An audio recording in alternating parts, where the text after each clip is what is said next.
Om Namo Bhagavate Vasudevaya. Alright, so we're coming up here on our on the ending of our Bhagavad Gita series, reading the introduction to Bhagavad Gita as it is.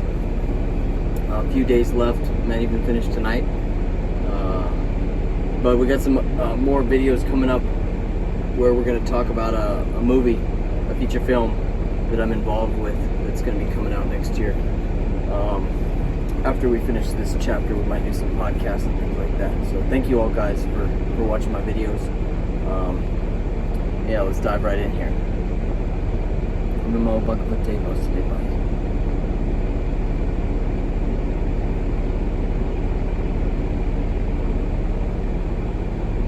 The forgetful living entities or conditioned souls have forgotten their relationship with the Supreme Lord, and they are engrossed in thinking of material activities. Just to transfer their thinking power to the spiritual sky, Krishna has given a great number of Vedic literatures. First, he divided the Vedas into 4. Then he explained them in the Puranas, and for less capable people, he wrote the Mahabharata. In the Mahabharata, there is given the Bhagavad Gita. The Bhagavad Gita, as it is just simply a short chapter in the Mahabharata in a great epic tale, which is the tale of Krishna's life and the life of the Pandavas.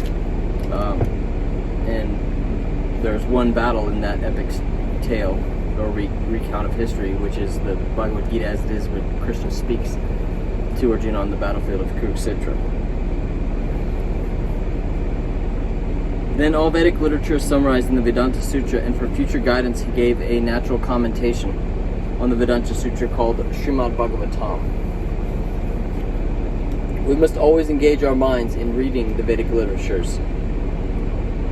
Just as materialists engage their minds in reading newspapers, magazines, and so many materialistic literatures, we must transfer our reading to these literatures which are given to us by Vyasadeva. In that way it will be possible for us to remember the Supreme Lord at the time of death.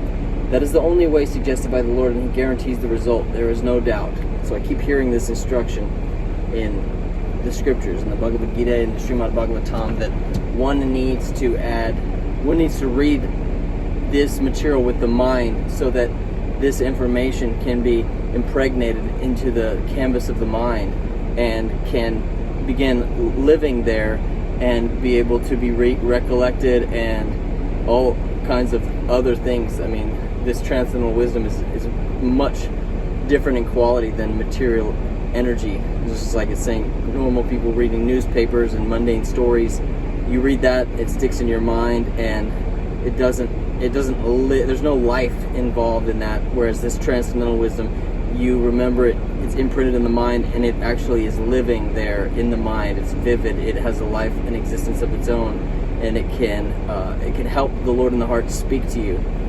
So,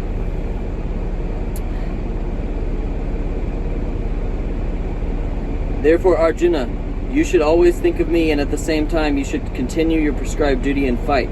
With your mind and activities always fixed on me, and everything engaged in me, you will attain to me without any doubt. He does not advise Arjuna to simply remember him and give up his occupation. No, the Lord never suggests anything impractical. In this material world, in order to maintain the body, one has to work. Human society is divided according to work into 4 divisions of social order: Brahmana, Kshatriya, Vaishya, and Sudra. The Brahmana class or intelligent class is working in one way. The Kshatriya or administrative class is working another way, and the mercantile class and the laborers are all tending to their specific duties. In the human society, whether one is a laborer, merchant, warrior, administrator, farmer, or even if one belongs to the highest class and is a literary man, a scientist, or a theologian, he has to work in order to maintain his existence. The Lord therefore tells Arjuna that he need not give up his occupation, but while he is engaged in his occupation, he should remember Krishna. If he doesn't practice remembering Krishna while he is struggling for existence, then it will not be possible for him to remember Krishna at the time of death. Lord Chaitanya also advises this. He says that one should practice remembering the Lord by chanting the names of the Lord always. The names of the Lord and the Lord are non-different. So Lord Krishna's instruction to Arjuna to remember me, and Lord Chaitanya's injunction to always chant the names of Lord Krishna, are the same instruction. There's no difference between Krishna because Krishna and Krishna's name are non-different. In the absolute status, there's no difference between reference and referent. Therefore, we have to practice remembering the Lord always, 24 hours a day, by chanting his names and molding our life activities in such a way that we can remember him always. How is this possible? The Acharyas give the following example. If a married woman is attached to another man, or if a man has an attachment for a woman other than his wife, then the attachment is to be considered very strong. One with such an attachment is always thinking of the loved one. The wife who is thinking of her lover is always thinking of meeting him even while she's carrying out her household chores. In fact, she carries out her household work even more carefully so her husband will not suspect her attachment. It's funny, like, as if she kind of did a bad job. The husband go, hey, you didn't sweep the floor good. Are you attached to me or something? I don't know if that was kind of funny. Similarly, we should always remember the Supreme Lover, Sri Krishna, and at the same time perform our material duties very nicely. A strong sense of love is required here. If we have a strong sense of love for the Supreme Lord, then we can discharge our duty and at the same time remember him. But if we have to develop that sense of love, Arjuna, for instance, was always thinking of Krishna. He was the constant companion of Krishna, and at the same time he was a warrior. Krishna did not advise him to give up fighting and go to the forest to meditate. When Lord Krishna delineates the yoga system to Arjuna, Arjuna says that the practice of this system is not possible for him. Arjuna said, O Madhusudana, the system of yoga which you have summarized appears impractical and unendurable to me, for the mind is restless and unsteady. But the Lord says, of all yogis, he who abides in me with great faith, worshipping me in transcendental loving service, is most intimately united with me in yoga and is the highest of all. So one who thinks of the Supreme Lord always is the greatest yogi, the supermost Jnani, and the greatest devotee at the same time. The Lord further tells Arjuna that as a Kshatriya, he cannot give up his fighting, but if Arjuna remembers Krishna, then he will be able. But if Arjuna fights remembering Krishna, then he will be able to remember him at the time of death. But one must be completely surrendered in the transcendental loving service of the Lord. We work not with our body, actually, but with our minds and intelligence. So if the intelligence and the mind are always engaged in the thought of the Supreme Lord, then naturally the senses are also engaged in his service. Superficially, at least, the activities of the senses remain the same, but the consciousness is changed. The Bhagavad Gita teaches one how to absorb the mind and intelligence in the thought of the Lord. Such absorption will enable one to transfer himself to the kingdom of the Lord. If the mind is engaged in Krishna's service, then the senses are automatically engaged in his service. This is the art, and this is also the secret of Bhagavad Gita, total absorption in the thought of Sri Krishna. Modern man has struggled very hard to reach the moon, but he has not tried very hard to elevate himself spiritually. If one has 50 years of life ahead of him, he should engage that brief time in cultivating this practice of remembering the Supreme Personality of Godhead. This practice is the devotional process of Shravanam, Kirtanam, Vishnu Shmaranam, Peda Savanam, Archanam, Vandanam, Dashyam, Shakyam, Atmanivedandam. These 9 processes, of which the easiest is Shravanam, hearing Bhagavad Gita from the realized person, will turn one to the thought of Supreme Being. This will lead to Nisjala, remembering the Supreme Lord, and will enable one upon leaving the body to attain a spiritual body which is just fit for association with the Supreme Lord. The Lord further says, Abhasya yoga yuktena chitasya nanya gamina paramam purusham divyam yati parta nuchintyam. By practicing this remembering without being deviated, thinking ever of the Supreme Godhead, one is sure to achieve the planet of the Divine, the Supreme Personality, O son of Kunti. Bhagavad Gita, chapter 8, text 8. This is not a very difficult process. However, one must learn it from an experienced person, from one who is already in the practice. The mind is always flying to this and that, but one must always practice concentrating the mind on the form of the Supreme Lord, Sri Krishna, or on the sound of his name. The mind is naturally restless, going hither and thither, but it can rest in the sound vibration of Krishna. One must thus meditate on Paramam Purusham, the Supreme Person, and thus attain him. The ways and the means for ultimate realization, ultimate attainment, are stated in the Bhagavad Gita, and the doors of this knowledge are open for everyone. No one is barred out. All classes of men can approach the Lord by thinking of him, for hearing and thinking of him is possible for everyone. The Lord further says, Mam hi parta yapashritya yepi shu papayonahya striyo vaishyastata sutrastepi yanti paramgatim kim punar Brahmana punya bhakta rajasarayas tata enityam ashikam lokam imam prapya bhajashwa mam. O son of Prita, anyone who will take shelter in me, whether a woman or a merchant or one born in a low family, can approach the supreme destination. How much greater than are the Brahmanas, the righteous, the devotees, and saintly kings? In this miserable world, these are fixed in devotional service to the Lord. Human beings, even in the lower statuses of life, can attain the supreme. One does not need highly developed intelligence. The point is that anyone who accepts the principle of Bhakti Yoga and accepts the Supreme Lord as the summum bonum of life, as the highest target, the ultimate goal, can approach the Lord in the spiritual sky. If one adopts the principles enunciated in Bhagavad Gita, he can make his life perfect to make a perfect solution to all the problems of life which arise out of the transient nature of material existence. This is the sum and substance of the entire Bhagavad Gita.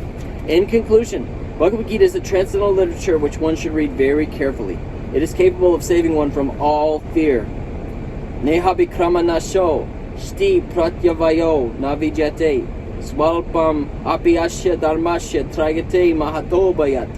In this endeavor, there is no loss or diminution, and a little advancement on this path can protect one from the most dangerous type of fear. If one reads Bhagavad Gita sincerely and seriously, then all of the reactions of his past misdeeds will not react upon him. I mean, oh my God. You know, like, when I read that, dude, oh my God, the realization I had of digesting that information and, convening with the Lord in my heart and realizing that it's an absolute fact. I mean, if one reads Bhagavad Gita sincerely and seriously, all of the reactions of his past misdeeds will not react upon him. I mean, that is just like the most unfathomable lottery ticket blessing that you could ever encounter. So you come into contact with this book, you read exactly what it's telling you. It's telling you, you read this seriously and sincerely, and you will, all of the reactions of your past misdeeds from millions of lives, anything bad you've ever done will not react upon you. In other words, that's like a force field, impenetrable shield. So, any person who is somewhat halfway intelligent will realize that it's in their best interest to sincerely and seriously read this book. Sarva Dharman Parijaya.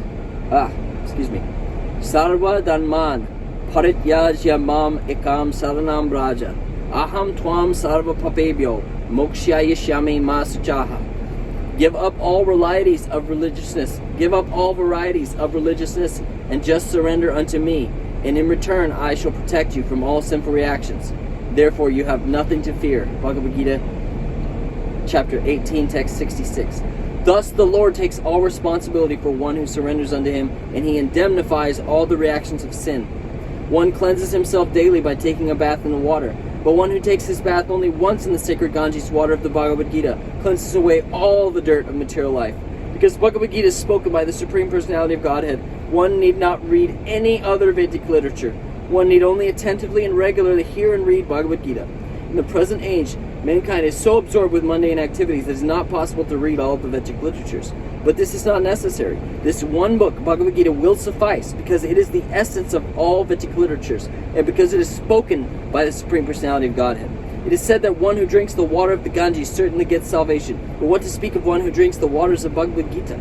Gita is the very nectar of the Mahabharata spoken by Vishnu himself, where Lord Krishna is the original Vishnu. It is nectar emanating from the mouth of the Supreme Personality of Godhead, and the Ganges is said to be emanating from the lotus feet of the Lord. Of course, there is no difference between the mouth and the feet of the Supreme Lord, but in our position we can appreciate that the Bhagavad Gita is ever more important than the Ganges.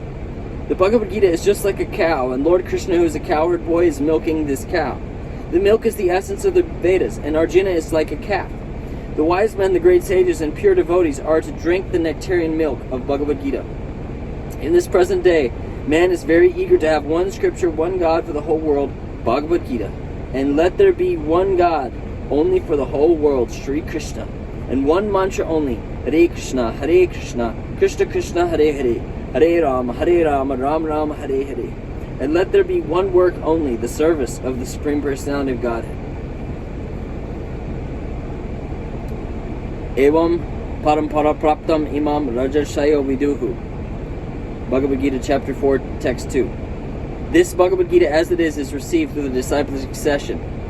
And here is the list of our sampradaya or disciplic succession, wherein this knowledge has been passed down from one perfect and purified teacher to the next.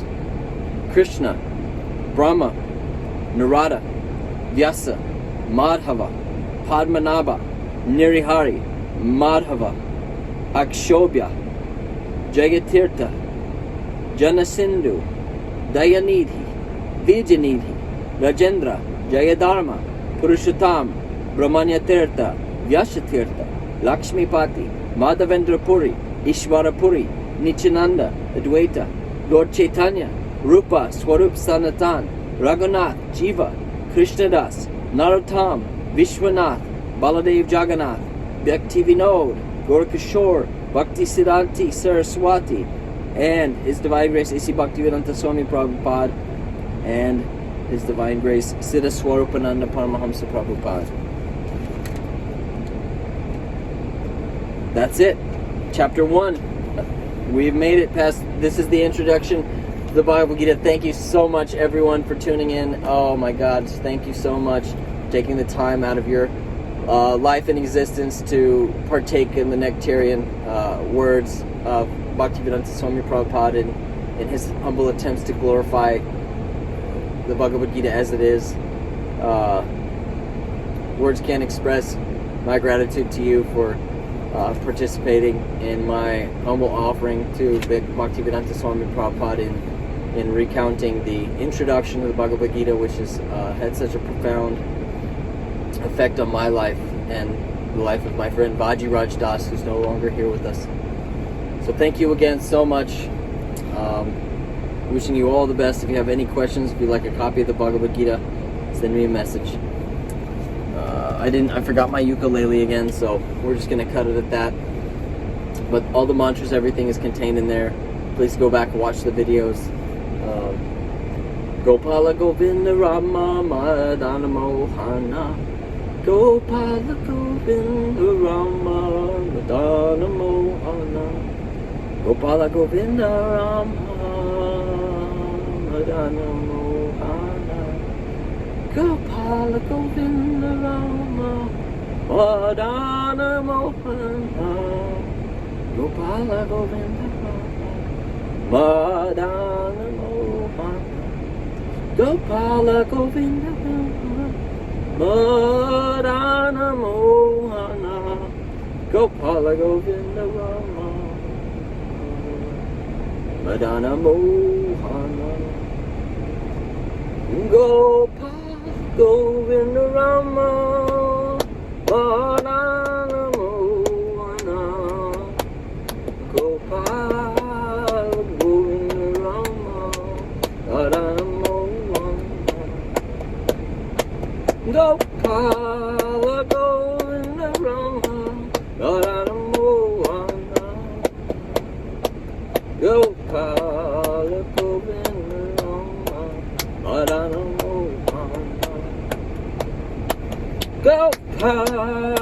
Govinda Rama Madana Mohana. Gopala Govinda Rama Madana Mohana. Gopala Govinda